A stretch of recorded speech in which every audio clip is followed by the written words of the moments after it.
Stay in your lane. Welcome to the Mind Your Own podcast with Aaron Sorensen and Sasha Durkin, where we stick to sports, except when we're not. Hey everyone, welcome to another episode of the Mind Your Own podcast. I'm Erin. I'm Sasha. And I kind of opened the show just a little bit differently than I normally do, and I'm now feeling just a little bit off. It's okay. But Sasha, how are you? I was going to say we could normalize it and talk about the weather really quick. Yeah, I don't want to talk about the weather.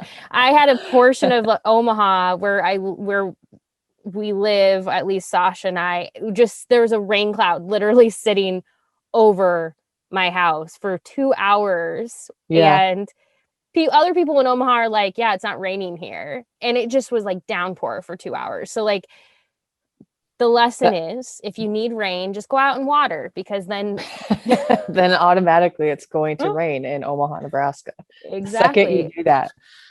It's also College World Series time. So it is inevitably very, very hot, very, very rainy, because that is just how the weather gods work with football, baseball, any sport that requires things to stay on time.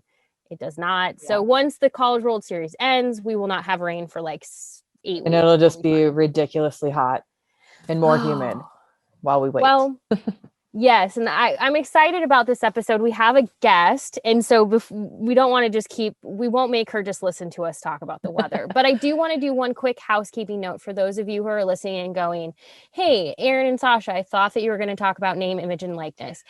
The funny part is we were going to, but then we were off on our dates as far as scheduling our recordings. So I don't want to make it feel like we're pushing that off. We're not. We are going to talk about that. That will be our next episode. Name, image, and likeness goes into effect Thursday, July 1st. So by the time we have the opportunity to talk about it, we'll actually have some deals to probably discuss, some headaches that have probably already come up. But if there is anything where you're I just want information, hillvarsity.com. I have here's what you need to know. We have other stuff. So head there, at least for the interim, and we will, I promise, talk about that. But we will push that to the side because that conversation can wait, because we're really, really excited about who we have on the show this week. As you know, we do want to have guests, and we like to step outside of the world of sports, especially because that is what this podcast is about, is not always sticking to sports. And we're really, really excited to we're probably introducing her to some of you. You may have seen her on your TikTok. We talk about TikTok certainly enough on this podcast. So welcome to the show, Danielle Delalio. Hi, Erin. Thank you so much. It is exciting to have you because, like I said, I talk about TikTok pretty much every single episode. Huge TikTok fan. In fact, I badgered Sasha into getting TikTok. But now, and I'm not taking credit for this, Sasha, I want to be clear, but now that you and Sadie are just crushing it with Meathead Test Kitchen on TikTok, I mean, look at the success of the TikTok world. I suppose I should thank you for badgering me into it, because it is an undervalued part of social media, I think. It's such a cool app. I have actually found through mine, a lot of my primary feed is things like dogs and animals and true crime, which is really where Danielle comes in. If you want to follow her, let's just tell you right now, you can just search Spirit of Danny. It's Delaliod. I'm just kind of making it it's basically her last name, Delloliod. And if you find her with nearly 600,000 followers, you have come to the right place. Danielle, how are you? Let's talk about this. This is so exciting. How are you? I'm good. I'm surprised that so many people want to hear me talk, but I'm good. I mean, when I had the chance to first meet you, you made that comment where you said, I was just surprised that this many people wanted to hear me talk about this stuff.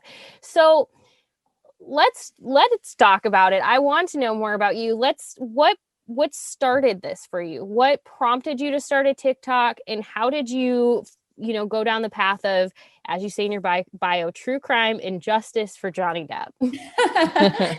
Yeah. So basically, my friend Nikki had actually got on TikTok herself.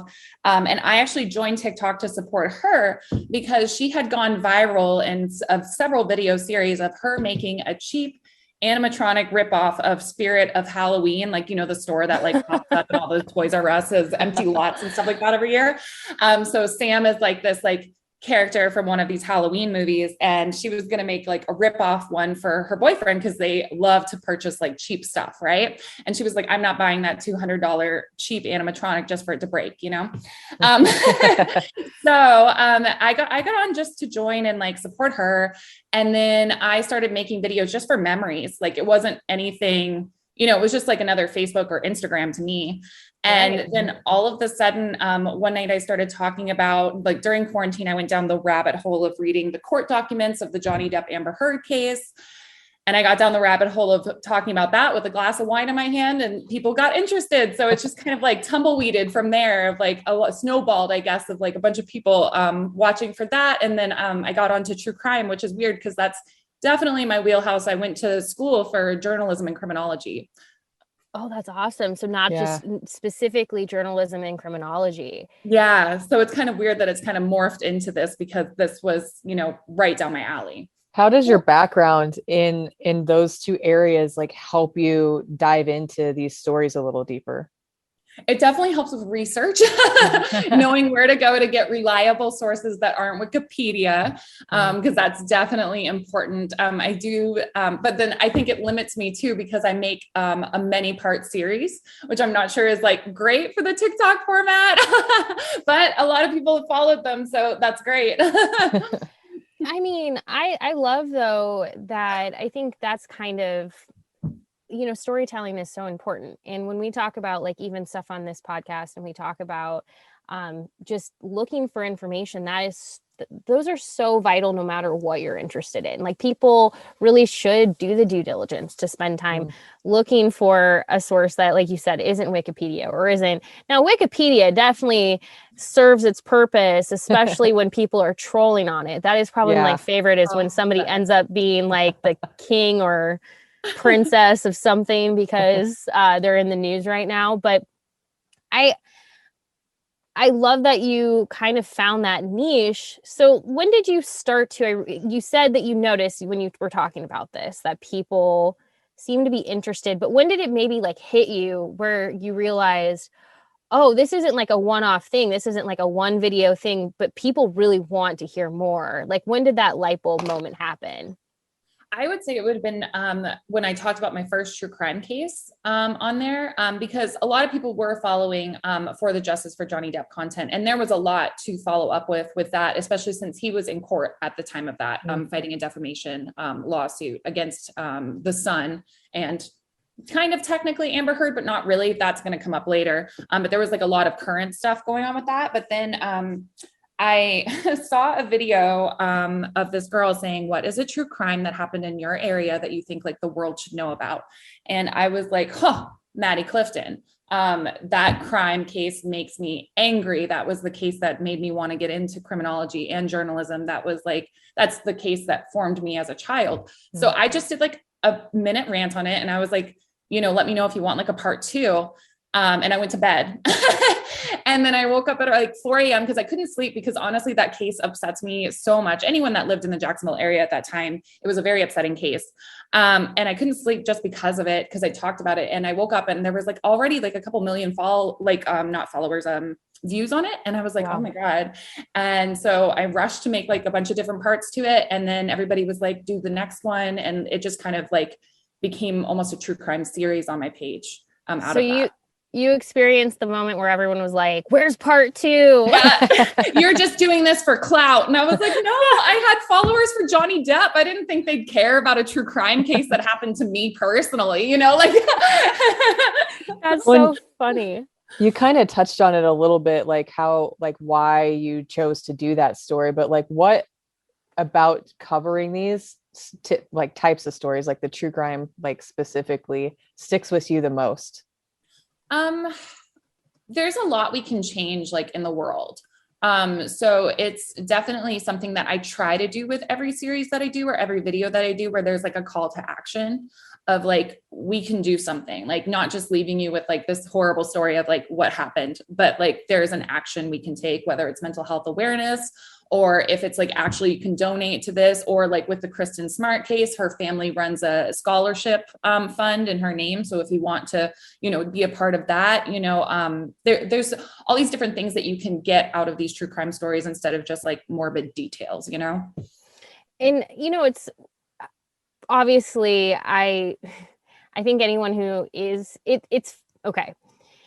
So there is a skit that was on SNL, I think this last season, where it was like the husband, boyfriend, fiance, whatever, partner leaves the home, and the other partner was basically spending the evening like watching true crime, because that is like what so many of us are interested in. And I don't want to just say women, like it is we all have this thing, but it's like people who don't like scary movies, but like love true crime is sort of this like oxymoron, but that is certainly me. It's real life horror. It is real life horror.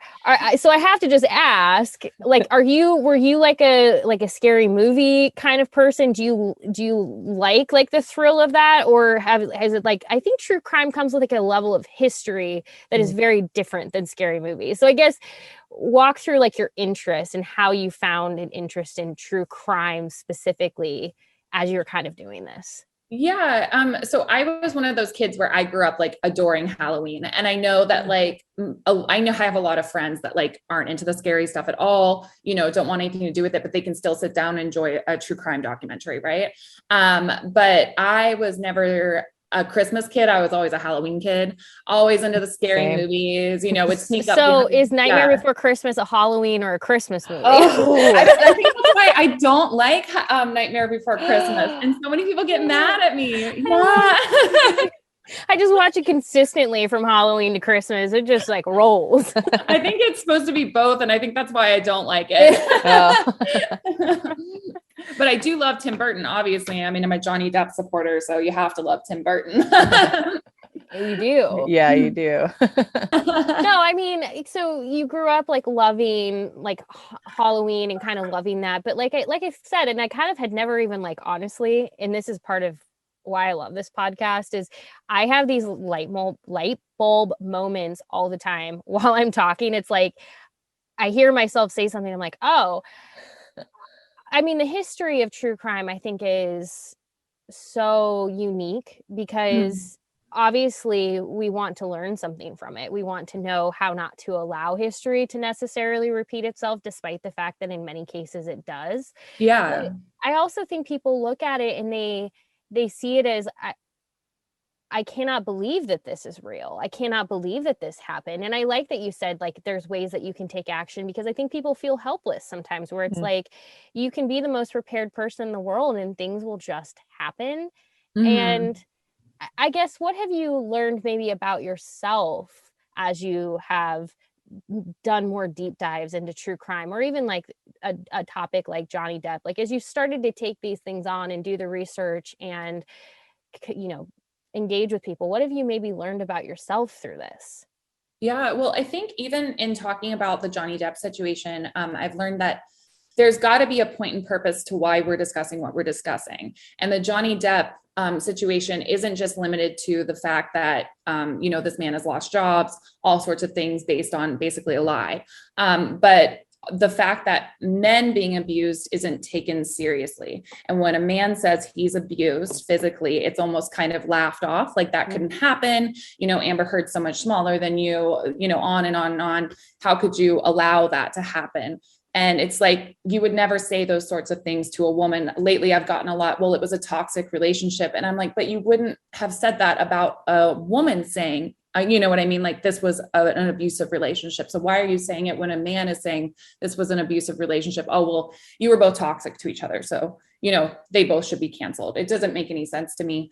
But yeah, it's this like call to action that kind of keeps me going, especially with the true crime stuff too, because when you start pouring over these cases, it can get so mind-numbingly depressing, especially when you look at cases like Casey Anthony, where there was really no closure to that case. There was no justice in that case. But what can we kind of pull, from something like that? Or how can we protect more children from something like that happening, So I think just having a cause to back why you're talking, a reason of why you're discussing something, especially on like a platform.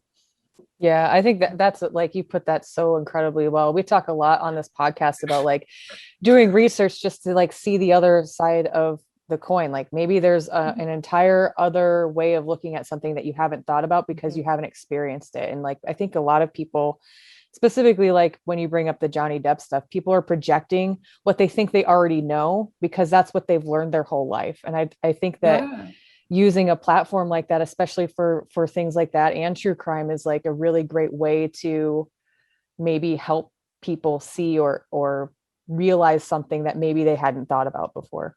Yeah. And like to that point too, I've had a lot of people that weren't aware of the case. They'll message me and say like, why do you care so much about two celebrities?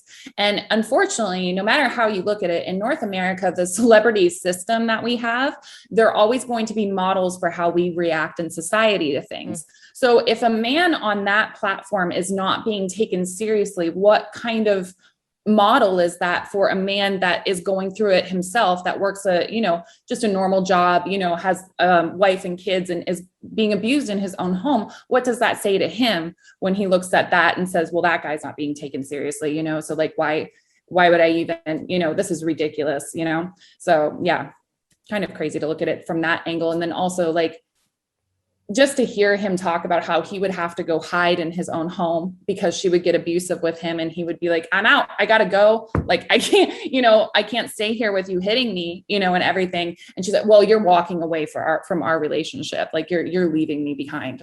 It's just crazy to like hear about and think about it from a normal man's perspective, because I'm sure that happens to more men than we're aware of because of the, the stigma of reporting that kind of abuse. Right. Yeah. And I mean, it is relatable because I don't need to tie this to sports. I just want for people who are listening, because we do talk quite a bit on this podcast about how you need to listen to women, or you need to listen to, we speak quite a bit about like listening to women, listening to people of color, listening to people who are typically in a situation that they are not listened to. And when we talk about things like, say, feminism and how feminism is for everyone should be a feminist. It is not about equality for just women. It is equality for all. When we talk about the importance of listening to people, and when, the reason that we speak about that is because when you have equality, it doesn't just benefit women, it benefits men. And that's the thing that like we're constantly grappling with, where it kind of feels like it immediately turns into this like, well, you're a man hater if you do. And it's like, no, I want the same thing. Like men should have the same ability to speak up and say, hey, this thing is happening to me, or I'm experiencing this. But we also aren't going to get there if we keep trying to do this. Well, I'm not listening to you because you're probably lying because you do that. And we just do not serve each other when we do that. And so that is like, I think my point being related is we just speak a lot about that, where I think people often say, well, what about men? And it's like, yes, what about men? But to get to the what about men, we have to make it a system that works for all, and not a system that like keeps allowing this kind of behavior. I think that like having these kinds of conversations, we talk about having conversations is super important, but just normalizing the fact that like mental health is super freaking important. Like, honestly, in my opinion, I'm like super into like physical fitness and things like that. But I think your mental health is far beyond more important, because if you don't have that, then everything else isn't going to follow in suit. And I think that, having like normalizing conversations about men's mental health, because really the suicide rates in men are, I just saw like a stat the other day, so I'm not going to say the exact stat because I don't know it off the top of my head, but it is like in men our age, a little bit higher than women, because it's not normal for them to talk about it. And like normalizing those conversations is super important. Definitely. And I think by opening up that discussion that women have, especially in recent years, concerning even the Me Too movement and what's been called out there, has allowed men to open up. Because even look at Brendan Fraser, like still talking about Hollywood, but look at Brendan Fraser. He didn't feel like he could really speak out about it until he saw his abuser at a Me Too movement organization, saw him dressed in black, standing in solidarity with all these women that had called out Hollywood. And Brendan was like, but you're a part of the problem, right? And then he felt like he could actually go forward and do his GQ article that he did where he spoke openly about it. And even though the Actors Guild that man was a part of, I can't remember what it's officially called, but they asked him to apologize for speaking out about it. But like, at least he's now speaking out about it, and we know what happened to him and why he disappeared from the face of the earth, after he'd been such a successful actor in the 90s, So I think it definitely has opened doors to be aware that all genders can be abusive and all genders can be abused, Mm-hmm. Yeah. I mean, and I will say, like, the great part is, and oftentimes, especially like in my role, or like in Sasha's role, like working in sports and male dominated industries, people kind of like, they don't want to know about your other interests. They don't want to know like, hey, you also have these interests in other things, or you care about them. I guess when you look at like knowing kind of how impactful these stories can be, or just, I know like it's in many ways it's entertainment, but also it is impactful because it shows people how they can make a difference, or they can get involved, or they can, do their own thing. How would you recommend to somebody who's like, I have all of these interests, but maybe it doesn't match my day job. Like I go and I work as an accountant, or I do this every day, but I have an interest in X, and I would love to maybe make YouTube videos or TikTok videos, or just start a blog, whatever it is that might bring this passion out. What would you what would you give as advice, or what would you say to somebody who's interested in taking a passion they have and sort of, turning it into something?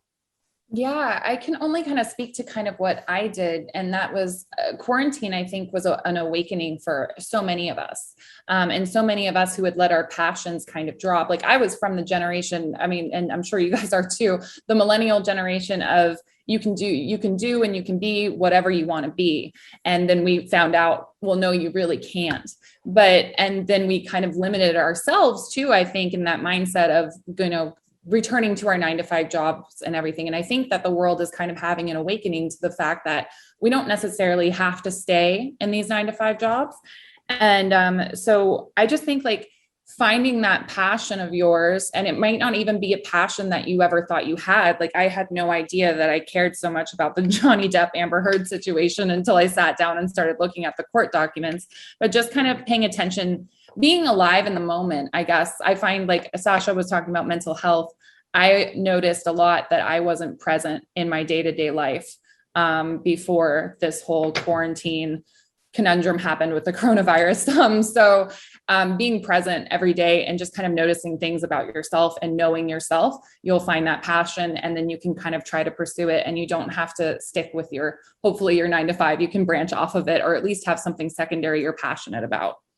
I really like that you put it that way. And that kind of like leads me in a roundabout way to like the next question I had for you. Like, I think we talk a lot about women and inclusiveness and just overall, but like with a space like TikTok, I know that the algorithm is kind of bonkers, but like I end up seeing and like not even interacting, but that on my For You page, there's so many women doing so many amazing things. Like, can you talk a little bit about like your feelings on the importance of women occupying spaces like TikTok, or just social media in general, whether it be Instagram, YouTube, or what have you? Yeah. So I know like traditionally we're supposed to hate the generation that's following us.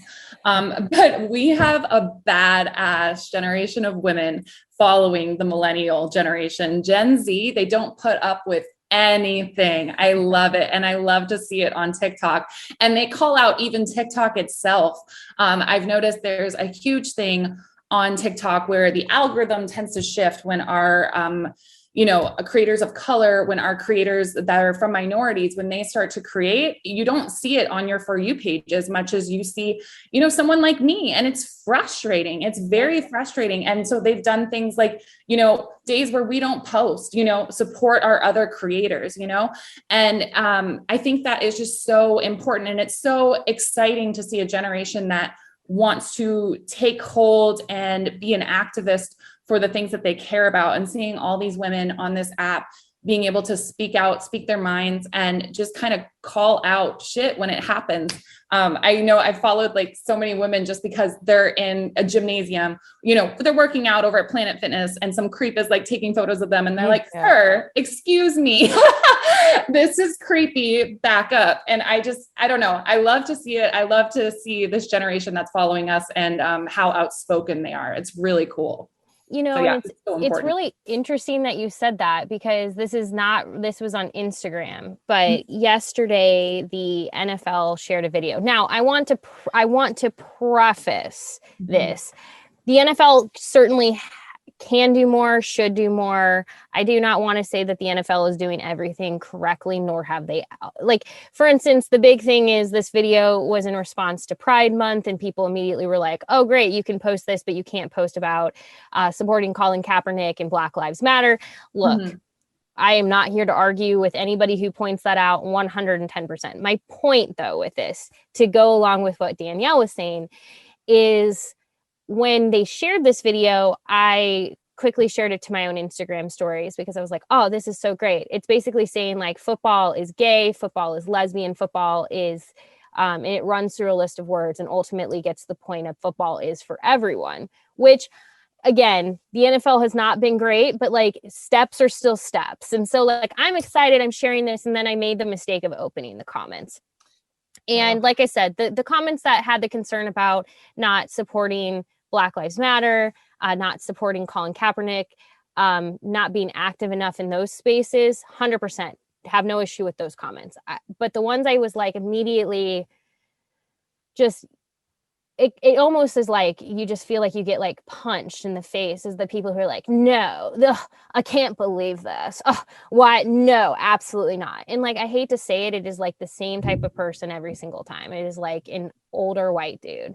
Oh yeah. And my point though with that is like, more often than not, and this gives me a little bit of faith that things are going to continue to get better, is like Danielle said, like a lot of Gen Zers are in the responses calling these people out and being like, go to hell. Like, if you don't want to support the NFL because you think it, because it's for everyone and you don't want it to be for everyone, then you can go get the hell out. Like, you can go kick rocks. The same thing in the NBA. Like, people have been saying the NBA is too political. The NBA is too this. The NBA has had like one of its best seasons as far as, viewership is concerned. So like, clearly this whole idea that like go woke, go broke thing is like not true. So I love to see a younger generation that is basically saying, no, these things that like we want to enjoy can be inclusive and can involve us. And if you have a problem with that, eat shit. Yeah. Get out. Yeah. Yeah, like I hate to say it like this, but I'm just gonna be totally honest. Like, they had their time. That time has ended. Like, the stick to sports people, you don't have any right to talk about this people. Like, your time's done, man. Like, you had your time to be set in your ways and do things honestly, and a lot of our opinion, wrong. It's time to evolve and change. And if you're resistant to change, like, cool, but you're gonna be left behind. Sorry. Definitely not sorry. And it's actually TikTok where I've seen, like, I think I liked it, so I'm sure I can go find him. Although sometimes with TikTok you lose a video and then it's like, I'll never see you again. Ever again. But I did see an older gentleman who was on TikTok, and he was basically like, hey, to my fellow boomers, this is on us. Like, I have spent just a little bit of time on TikTok and I'm learning so much from just like watching younger people talk about the things that they're experiencing and what they're going through. Yeah. And I am now seeing this from a different perspective, and like, this is on us. Like, we're the ones who, our parents said life needed to be better for us, and then we were supposed to pass that on, but he created a triangle. So he was like, for our parents, they wanted us at the top of this triangle, but instead of it continuing to like increase, it has dropped off. And instead of like stepping up and saying, how can we help fix this? We're just letting everyone start to fall.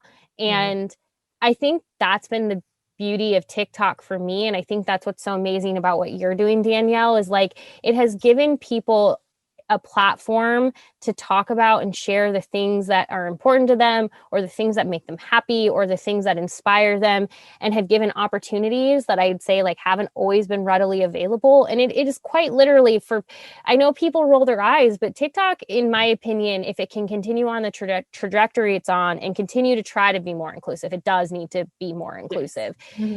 But it is probably one of the best social apps out there, in my opinion, at least at this point.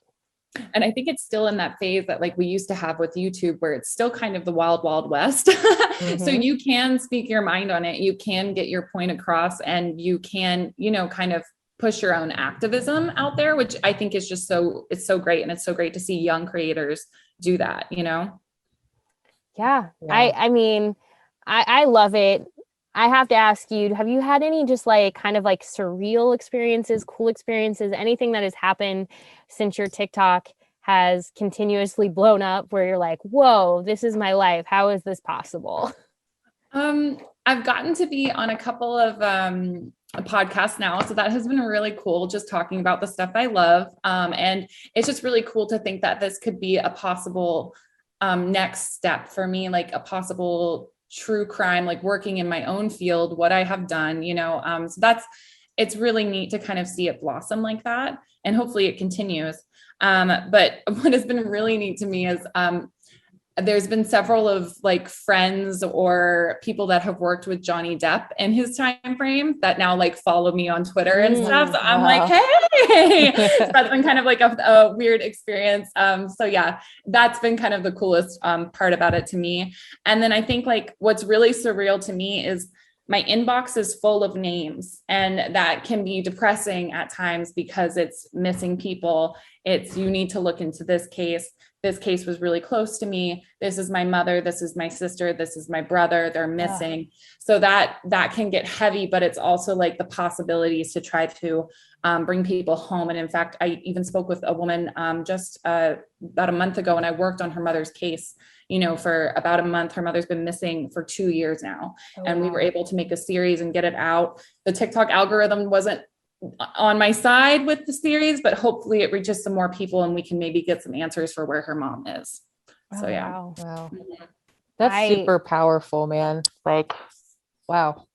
I don't even have words, just because that's just incredible that you can take something that started as, just you were trying to, the memories thing, and then like turning it's like kind of blossomed into this thing where people trust you with this information and are wanting you to look into it. Like, that's really incredible. That was so wild to me about calling Kaylin, was just talking. She talked to me for 3 hours, about her mom. And I'm like, that's such a special thing. She sent me, photos of stuff her mom had written her as a child, childhood photos, things like that. And it was just really special for her to share that part of my life, or of her life, with me. And for her to put that trust in me to create a story that would well represent her mother and hopefully provide them answers. But it just was, it was really nice to have her trust. And it's funny because I messaged her the other day and I was like, I feel like we're friends now, and now we're friends on Facebook and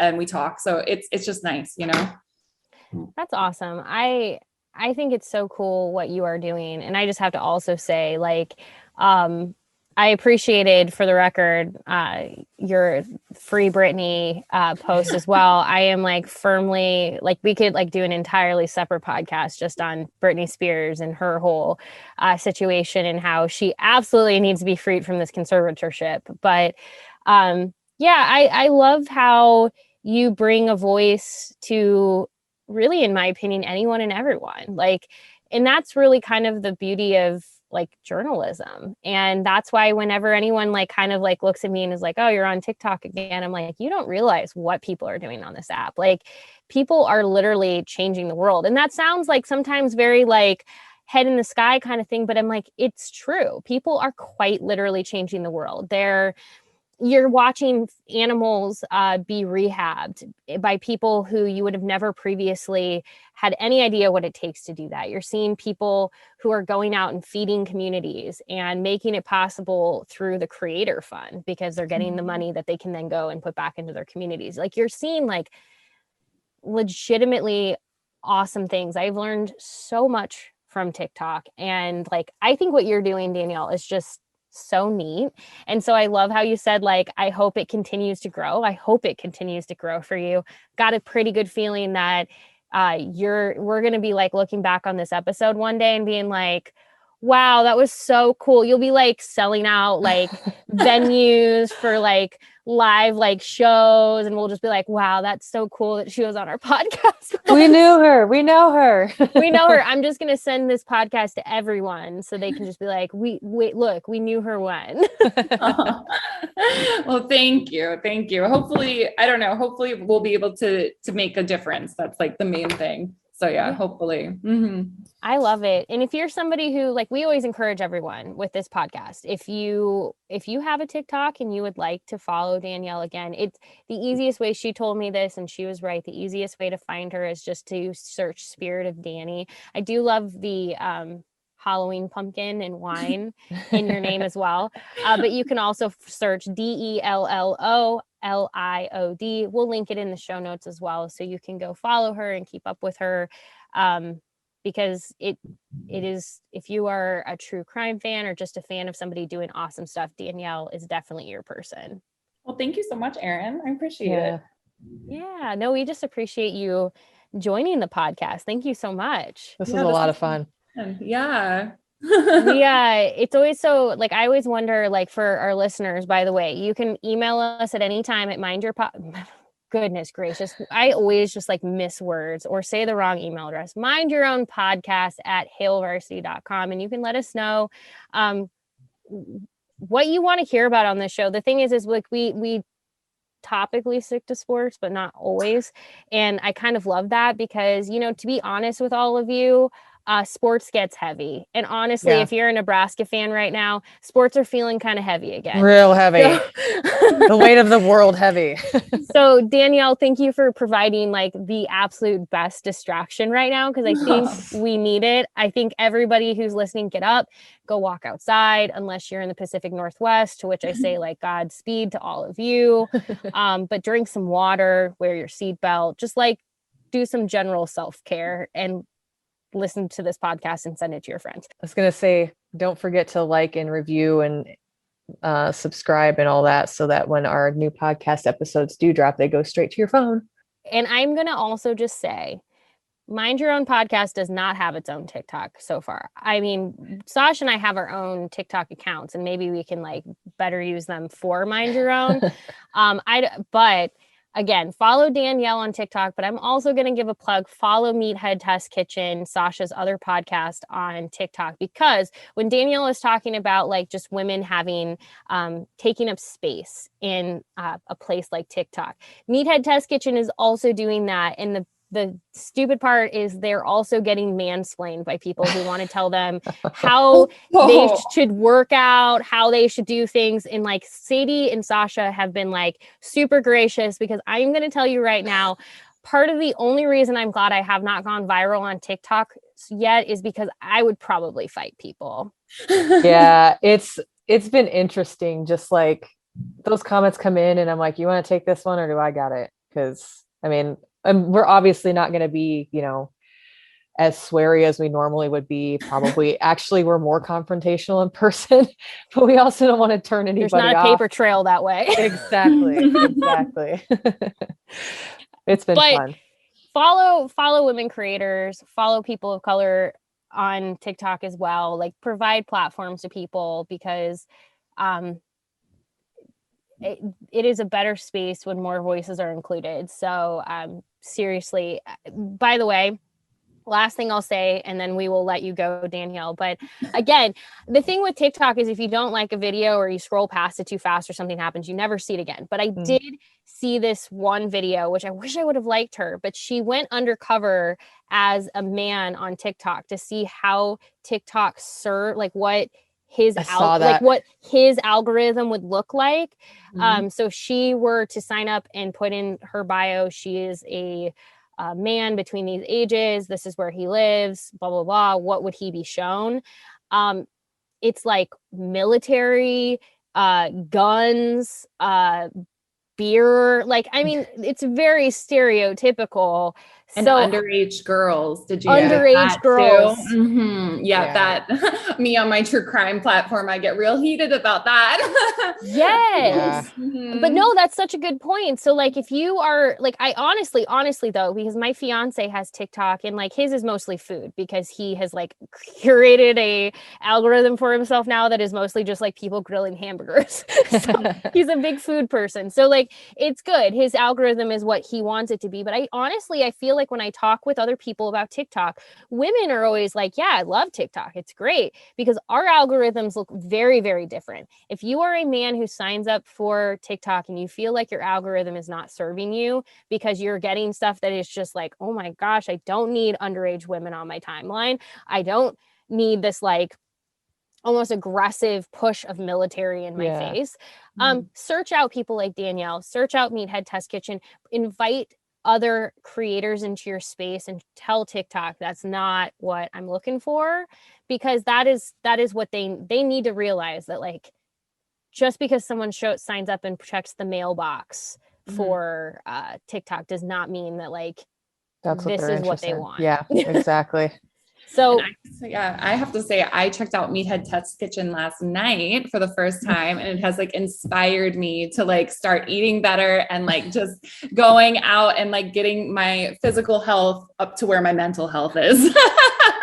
Amen. That's awesome. It is a good podcast. Y'all are, both of you are doing great things. And like I said, subscribe to Meathead Test Kitchen, go follow Danielle on TikTok, follow Meathead Test Kitchen on TikTok. I never do a good job promoting myself. You can follow Varsity. Follow Varsity. You can follow Erin Sorensen. It's like Hello Erin Marie if it's not my full name somewhere, because you know my name is generic enough. But the last thing I posted on TikTok was me trying the hair curling tutorial with socks, which, just fair warning, works great. Really difficult to sleep in. It is not like comfortable. So like if you come check it out and you're like, oh Erin, your hair looks great. I made a sacrifice. It was a sacrifice. I did not sleep well.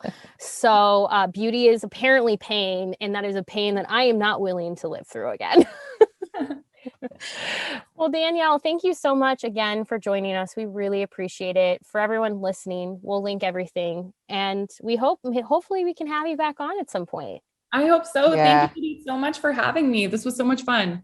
Thank you. And everyone listening, email us, mindyourownpodcast@hailvarsity.com. Follow us on Twitter @Sasha72, @Erin Sorensen. And we'll be back next Wednesday, I promise, with name, image, and likeness. But to be honest, this was way more fun for me to talk to Danielle about this week. So we will talk to you next week. Thanks as always. I'm failing to end this. Have a great week. See you later. Bye. A Hurrdat Media Production.